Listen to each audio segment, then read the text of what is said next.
Hey, Steve Stine here. Thank you so much for joining me. In this lesson, we're going to be talking about how to improve your soloing skills with just a few tips and ideas to change the way that you're approaching your solos.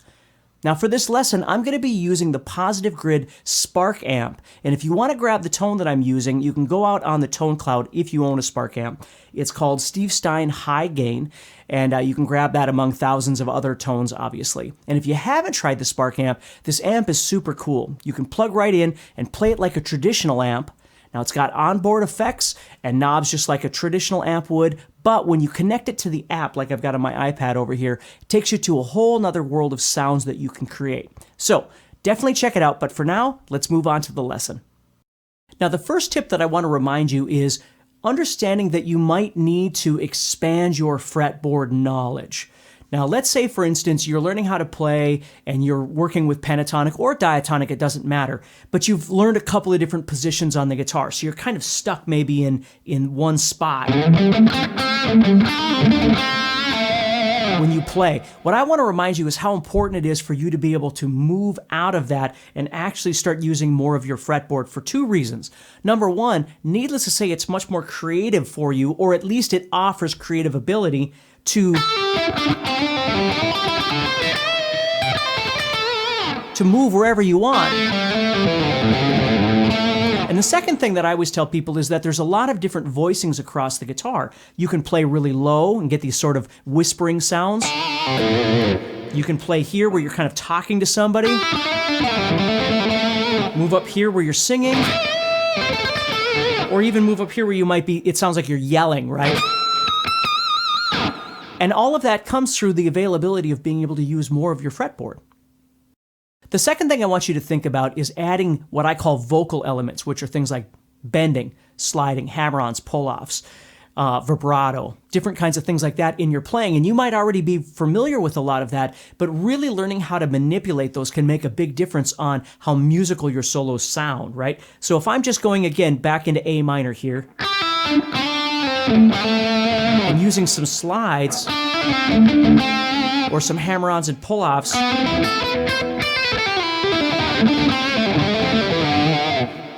it helps to try and get a bit more creative instead of just playing the notes or just doing an occasional bend or something. That really learning how to manipulate these sorts of things to get the sounds that you're looking for. Another thing I want you to think about is what I call dynamic contrast, which is really learning to change things up when you play. If you were playing higher up on your fretboard, play lower.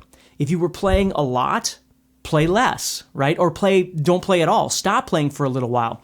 If you were playing fast, play slow. If you were playing louder, play softer. All of these things create dynamics in the solo that you're trying to play, and it's more interesting for you, and it's certainly more interesting for your listener, as opposed to everything kind of sounding like it's just the same thing over and over. Another really important thing I want you to think about is what I call chord connection, which is as the chords are being played, you, not always, but sometimes you try and make connections to those chords. So let's say, for instance, I've got an E minor chord that's being played. Okay, and I go to solo over that E minor. I might try and target that E note. And over the D, let's say it goes to D, I move, and then let's say it goes to A minor.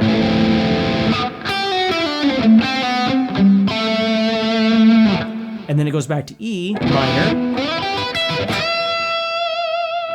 And I try and make these simple connections to the chord. Now, they can become more advanced as you keep going, of course, but at the very least, if you start learning how to do that, it's going to make your solo sound far more melodic. Another thing I want you to think about is exploring new notes to add into the scale that you're already playing. Now, let's say you're kind of living in pentatonic and you want to get out of that. A great thing for you to do is to start looking at trying to play maybe some blues notes,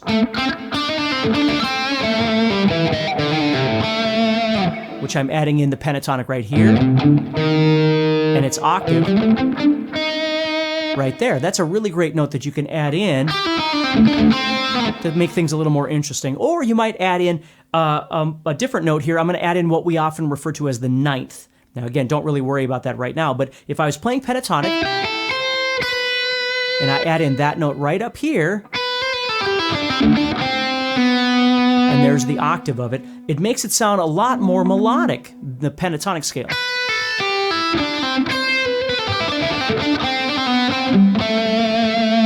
So that's another note that's really great to add in, and there's all kinds of them, but at least start with something new. And the last thing I want to remind you of is thinking about your tone and the effects that you're using. Sometimes you need to dial in a different tone for the musical situation you find yourself in, whether it's with a band or a jam or whatever it might be. Changing to a different kind of distortion or less or more, in my opinion, certainly things like delay and reverb can really play a great part in making your solo so you can hear that afterward. Kind of adds space after the solo, so it kind of compels me to play a little less